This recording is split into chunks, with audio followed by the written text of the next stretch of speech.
हफ्ते के आखिरी दिन बाजार ने हल्की राहत दी। सेंसेक्स 232 अंक चढ़कर 75,415 पर और निफ्टी 50 65 अंक बढ़कर 23,719 पर बंद हुआ। लेकिन ये तेजी शुरुआत में ज्यादा थी और दिन के आखिरी हिस्से में मुनाफा वसूली की वजह से कम हो गई। आज की असली ताकत बैंकिंग सेक्टर से आई। Bank Nifty 1.15%, financial services index 1.17% और प्राइवेट बैंक इंडेक्स 1.49% चढ़ा, जबकि आईसीआईसीआई बैंक, एचडीएफसी बैंक और एक्सिस बैंक टॉप गेनर्स रहे। मिड कैप और स्मॉल कैप ने बड़े शेयरों का साथ नहीं दिया। बीएसई मिड कैप सिर्फ 0.11% बढ़ा और बीएसई स्मॉल कैप 0.26% गिरकर बंद हुआ, यानी निवेशकों की बाइंग सिलेक्टिव रही। निफ्टी हेल्थ केयर 1.52%, मीडिया 1.47% और फार्मा 1.27% गिरे। सन फार्मा, एटीसी और पावर ग्रिड सेंसेक्स के टॉप लूजर्स रहे, जो दिखाता है कि सेक्टर रोटेशन चल रही है। निफ्टी 50 तीन सेक्टर्स के दम पर चलता है, फाइनेंस, ऑयल एंड गैस और आईटी। ये तीनों मिलकर निफ्टी के कुल वेटेज का करीब 55% हिस्सा बनाते हैं और जब ये तीनों अटके हों तो पूरा बाजार अटक जाता है। यही अभी हो रहा है। पहला इंजन फाइनेंस, रुपया कमजोर है। आरबीआई के नए प्रोविजनिंग नियम यानी ईसीएल फ्रेमवर्क आने से बैंक्स की प्रॉफिटेबिलिटी पर दबाव है और इंटरेस्ट रेट्स ऊंचे बने हुए हैं, इसलिए बैंकिंग स्टॉक्स उस तरह नहीं भाग रहे जैसे पहले भागते थे। दूसरा engine oil and gas. Crude oil अभी भी $100 प्रति बैरल से ऊपर चल रहा है और मिडल ईस्ट में जंग की वजह से ये कब नीचे आएगा इसका कोई भरोसा नहीं। पेट्रोल डीजल के दाम बढ़ेंगे या नहीं, इस पर ह्यूज अनसर्टेनिटी है।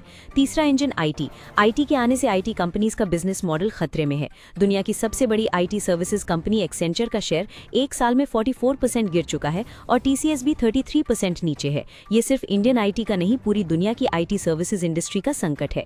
एआई का असर और गहरा होता जाएगा। एनवीडिया, टीएसएमसी, पैलेंटियर जैसी AI focused companies all time high पर चल रही हैं, जबकि ट्रेडिशनल आईटी सर्विस कंपनीज गिर रही हैं। इंडियन आईटी कंपनीज ने अभी तक एआई में उस स्तर का सीरियस इन्वेस्टमेंट नहीं किया, इसलिए जब तक ये नहीं होता तब तक दबाव बना रहेगा। अमेरिका और ईरान के बीच बातचीत में यूरेनियम सबसे बड़ी रुकावट बन चुकी है। अमेरिका चाहता है ईरान अपना हाई ग्रेड यूरेनियम देश से बाहर भेजे, लेकिन ईरान के सुप्रीम लीडर ने साफ मना कर दिया है, जिससे किसी परमानेंट डील की उम्मीद फिलहाल कम हो गई है। पाकिस्तान मध्यस्थ की भूमिका निभा रहा है। पाकिस्तानी फॉरेन मिनिस्टर मोहसिन नकवी ने Iranian foreign minister Abbas Araghchi से मुलाकात की। पाकिस्तानी सूत्रों का कहना है कि कंप्लीट डील बहुत मुश्किल है, इसलिए पहले एक इंटरिम यानी अस्थायी समझौते की कोशिश हो सकती है। पाकिस्तान अब चाइना की भूमिका को बेहद जरूरी मान रहा है। पीएम शहबाज शरीफ जल्द चाइना दौरे पर जा सकते हैं, जहां यूएस ईरान टेंशन पर भी बातचीत होगी, यानी ये डिप्लोमेटिक चक्र और लंबा खींच सकता है। स्ट्रेट ऑफ हॉर्मोज पर ईरान का कंट्रोल बढ़ रहा है। ईरान की रेवोल्यूशनरी गार्ड कॉर्प्स ने कहा कि पिछले 24 घंटों में 35 शिप्स को उनकी परमिशन से गुजरने दिया गया। हालांकि रॉयटर्स की रिपोर्ट कहती है कि ट्रैफिक अभी भी पहले से काफी कम है। US secretary of state mark Rubio ने साफ कहा कि दुनिया ईरान को हॉर्मोज से गुजरने पर टोल वसूलने की इजाजत नहीं देगी। ये स्टेटमेंट बताता है कि तनाव अभी खत्म होने वाला नहीं है और क्रूड ऑयल $100 के आसपास बना रहेगा। आज रुपए में बड़ी राहत देखने को मिली। रुपया 63 पैसे मजबूत होकर 95.73 रुपए प्रति डॉलर पर बंद हुआ। ये पिछले कई दिनों के रिकॉर्ड लोज के बाद एक बड़ी पॉजिटिव खबर है। हालांकि ब्रेंट क्रूड फिर 2% से ज्यादा उछलकर $105 के ऊपर पहुंच गया। जियोजिट के विनोद नायर का कहना है कि बाजार अभी बाय ऑन डिप्स और सेल ऑन रैलीज पैटर्न में चल रहा है। सस्टेन्ड अप ट्रेंड के लिए जियोपॉलिटिकल स्टेबिलिटी और क्रूड ऑयल में गिरावट जरूरी है। वित्त वर्ष 2027 की पहली तिमाही कॉर्पोरेट अर्निंग्स के लिए कमजोर रह सकती है। एलकेपी सिक्योरिटीज के रूपक दे का कहना है कि आरएसआई में पॉजिटिव क्रॉसओवर तो है, लेकिन मोमेंटम फ्लैट है। निफ्टी के लिए 23,600 इमीडिएट सपोर्ट है। 23,400 के नीचे गिरने पर शार्प करेक्शन का खतरा है और 23,800 के ऊपर डिसाइसिव क्लोज मिले तो फ्रेश रैली शुरू हो सकती है। एसबीआई सिक्योरिटीज के सुदीप शाह के मुताबिक निफ्टी के लिए 23,870 से 23,900 जोन इमीडिएट रेजिस्टेंस है। इसके ऊपर टिकने पर 24,050 और फिर 24,200 तक तेजी आ सकती है। नीचे की तरफ 23,570 से 23,550 जोन इंपॉर्टेंट सपोर्ट का काम करेगा। कोल्टे पैटल डेवलपर्स मार्च तिमाही में घाटे में चली गई। रेवेन्यू में 65% की बड़ी गिरावट आई, क्योंकि रियल एस्टेट में प्रोजेक्ट कंप्लीशन बेस्ड अकाउंटिंग होती है, यानी जब तक प्रोजेक्ट पूरा नहीं होता रेवेन्यू नहीं दिखता। शेयर 0.66% गिरकर 391.25 रुपए पर बंद हुआ। रिजर्व बैंक ऑफ इंडिया ने सिटी यूनियन बैंक पर 10.10 लाख रुपए का पेनल्टी लगाई है। बैंक ने प्रायोरिटी सेक्टर लोन्स पर कुछ चार्जेस वसूले और एसएचजी मेंबर्स का member level data credit information companies को सही तरह से सबमिट नहीं किया, जो आरबीआई के नियमों का उल्लंघन है।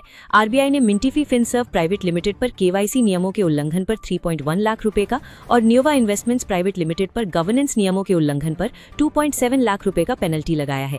ये याद दिलाता है कि आरबीआई कंप्लायंस पर कड़ी नजर बनाए हुए है।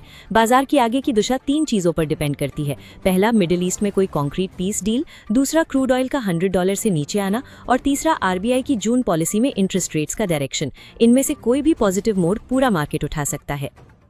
इंजीनियर्स इंडिया लिमिटेड के Q4 नतीजे कमजोर रहे, जिसके बाद स्टॉक 10% से ज्यादा टूट गया। नेट प्रॉफिट 30% घटकर 195.5 करोड़ रुपए, रेवेन्यू 8.3% घटकर 926 करोड़ रुपए और EBITDA 50% गिरकर 151.7 करोड़ रुपए रह गया। कंपनी का EBITDA मार्जिन 30.3% से घटकर 16.4% आ गया, जबकि कंसल्टेंसी और टर्न की दोनों सेगमेंट्स में रेवेन्यू गिरा। कमजोर ऑपरेटिंग परफॉर्मेंस की वजह से स्टॉक निफ्टी 500 का टॉप लूजर बन गया। Gujarat state fertilisers and chemicals का Q4 प्रॉफिट 27.5% गिरकर 52.1 करोड़ रुपए रहा, जबकि रेवेन्यू 37% बढ़कर 2632.7 करोड़ रुपए पहुंचा। लेकिन रॉ मटेरियल कॉस्ट बढ़ने से EBITDA मार्जिन 4.2% से घटकर 3.2% रह गया। फर्टिलाइजर बिजनेस की सेल्स बढ़ी, लेकिन सेगमेंट अब भी लॉस में है। वहीं इंडस्ट्रियल प्रोडक्ट्स का प्रॉफिट बढ़ा, 2026 प्रॉफिट 673 करोड़ रुपए रहा और कंपनी ने 5 रुपए प्रति शेयर डिविडेंड घोषित किया। कमजोर मार्जिन्स के कारण स्टॉक करीब 3% गिरा। इन्फो एज इंडिया का Q4 प्रॉफिट 22% बढ़कर 565.7 करोड़ रुपए और रेवेन्यू 16% बढ़कर 869 करोड़ रुपए रहा। बेहतर ऑपरेटिंग एफिशिएंसी से EBITDA मार्जिन 33.1% से बढ़कर 38.3% पहुंच गया। रिक्रूटमेंट बिजनेस मजबूत रहा, जबकि 99 एकर्स ने 36% रेवेन्यू ग्रोथ के साथ पहली बार EBIT प्रॉफिट दर्ज किया। जीवन साथी और 99 एकर्स की ग्रोथ से स्टॉक में 5% से ज्यादा तेजी आई। वन मोबीक्विक सर्विसेज अपने लेंडिंग सर्विस प्रोवाइडर बिजनेस को स्लम्प सेल के जरिए अपनी सब्सिडियरी मोबीक्विक डिस्ट्रीब्यूशन सर्विसेज को ट्रांसफर करेगी। माना जा रहा है कि इससे बिजनेस स्ट्रक्चर, ऑपरेशनल एफिशिएंसी और रेगुलेटरी मैनेजमेंट बेहतर करने में मदद मिलेगी। टीटीके प्रेस्टीज का Q4 नेट प्रॉफिट 37 करोड़ रुपए रहा, जबकि पिछले साल इसी तिमाही में 40.7 करोड़ रुपए का लॉस हुआ था। रेवेन्यू 12% बढ़कर 729 करोड़ रुपए और EBITDA मार्जिन 7.8% से बढ़कर 9.2% पहुंचा, जिसके बाद स्टॉक में करीब 4% की तेजी आई। RVNL को NMDC से 758.07 करोड़ रुपए का बड़ा ऑर्डर मिला है। ये बचैली कैपेसिटी एक्सपेंशन प्रोजेक्ट से जुड़ा है, जिसमें railway siding, civil works, DPR और प्रोजेक्ट मैनेजमेंट सर्विसेज शामिल हैं। RVNL वेस्ट सेंट्रल रेलवे के 244.32 करोड़ रुपए के ट्रैक्शन सिस्टम अपग्रेड प्रोजेक्ट में L1 बिडर बनी है। ये प्रोजेक्ट इटारसी श्रीधम सेक्शन में 1x25 kV सिस्टम को 2x25 kV सिस्टम में अपग्रेड करने से जुड़ा है। LIC के CEO और MD R दोराईस्वामी ने 2027 के लिए मजबूत ग्रोथ आउटलुक जताया है। उन्होंने कहा कि पिछले 4 वर्षों में प्रोडक्ट और डिस्ट्रीब्यूशन मिक्स में बदलाव का असर अब कंपनी के बेहतर प्रदर्शन और मार्जिन्स में दिखने लगा है। कंपनी का फोकस इंडस्ट्री में लीडिंग ग्रोथ बनाए रखने और मौजूदा मार्जिन्स को मजबूत रखने पर है।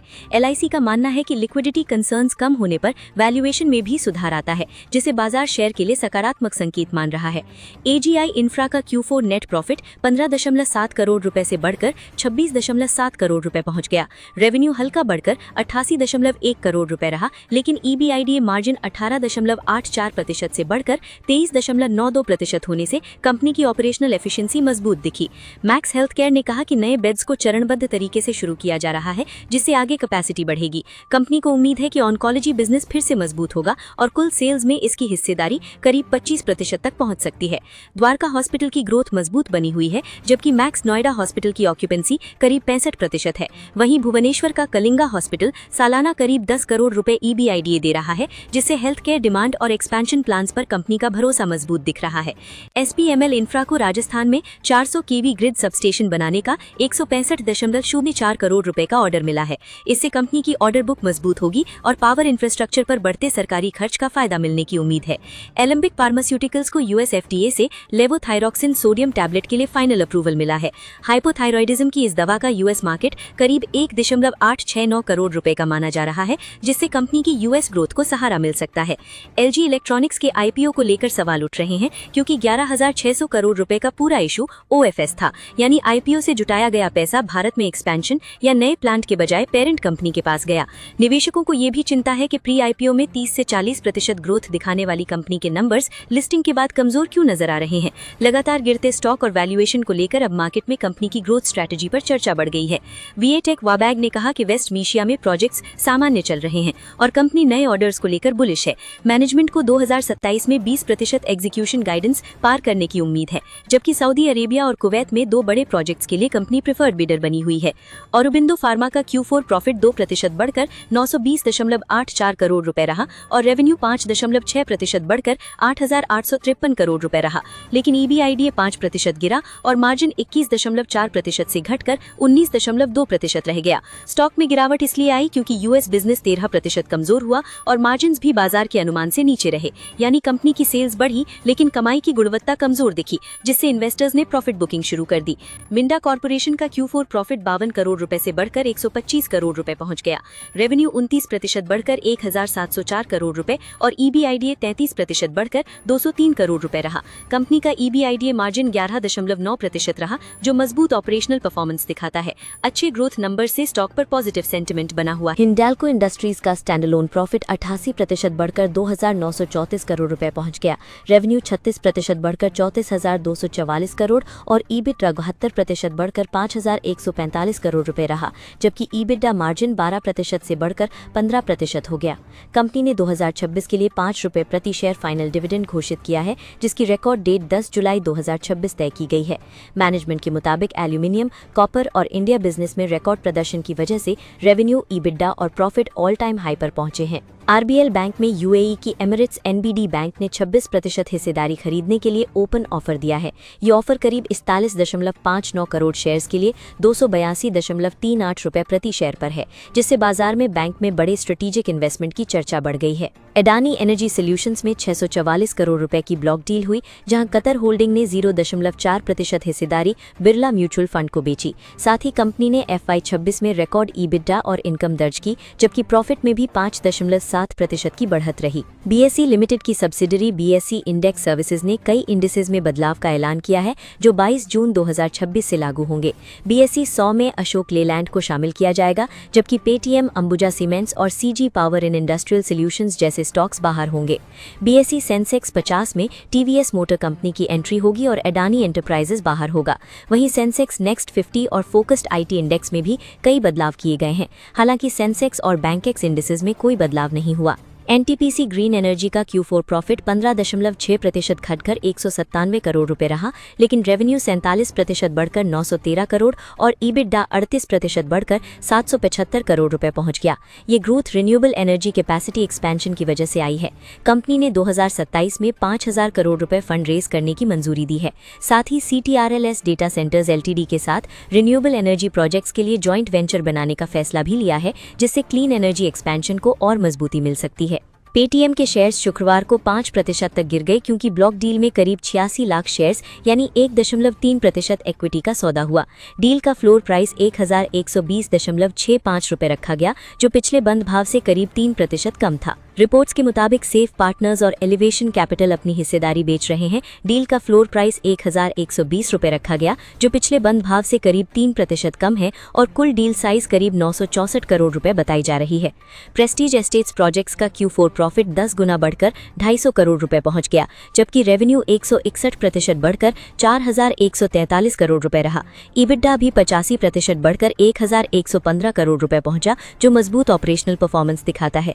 इतने मजबूत रिजल्ट्स के बावजूद स्टॉक शुक्रवार को रेंज बाउंड रहा और 1,343 से 1,426 के दायरे में कारोबार करता दिखा।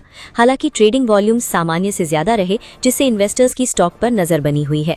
इरकॉन इंटरनेशनल का Q4 प्रॉफिट 9.2% घटकर 191.3 करोड़ रुपए रहा, लेकिन रेवेन्यू 6.5% गिरकर 3,189 करोड़ रुपए रहा।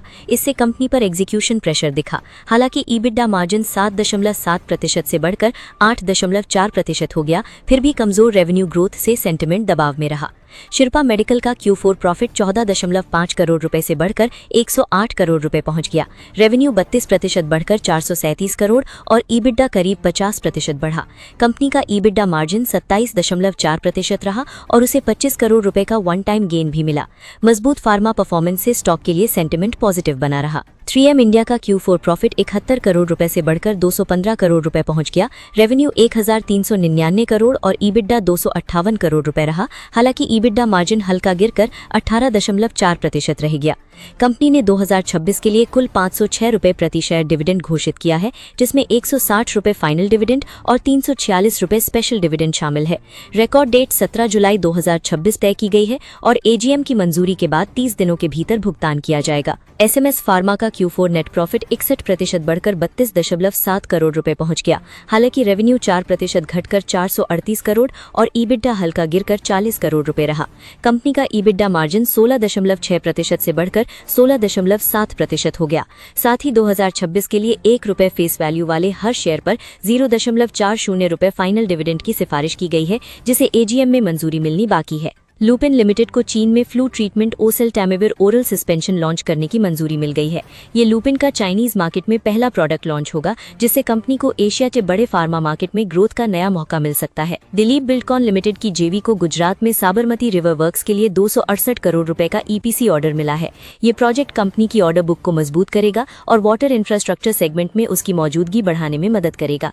जुबिलेंट फार्मावा का Q4 प्रॉफिट 23% घटकर 119 करोड़ रुपए रहा, लेकिन रेवेन्यू 18.8% बढ़कर 2290 करोड़ रुपए पहुंचा। ईबिटडा मार्जिन 17.9% से घटकर 14.8% रहा। फिर भी कंपनी ने 2026 के लिए ₹5 प्रति शेयर डिविडेंड प्रस्तावित किया है। Kotak Mahindra asset management company के एमडी नीलेश शाह ने कहा कि भारत में लोग अब रोजमर्रा के सामान से ज्यादा प्रीमियम, वेलनेस और कंज्यूमर ड्यूरेबल प्रोडक्ट्स पर खर्च कर रहे हैं। वहीं बढ़ती ईएमआई, महंगाई और फ्रॉड स्कीम्स ने निवेश क्षमता पर दबाव बढ़ाया है। एनालिस्ट्स के मुताबिक प्रीमियम और वेलनेस सेगमेंट की कंपनियां बेहतर प्रदर्शन कर रही हैं, जबकि मास मार्केट कंपनियों पर दबाव है। हेल्थ, डेयरी और प्रीमियम पर्सनल केयर प्रोडक्ट्स पर लोगों का खर्च पिछले 5 साल में तेजी से बढ़ा है।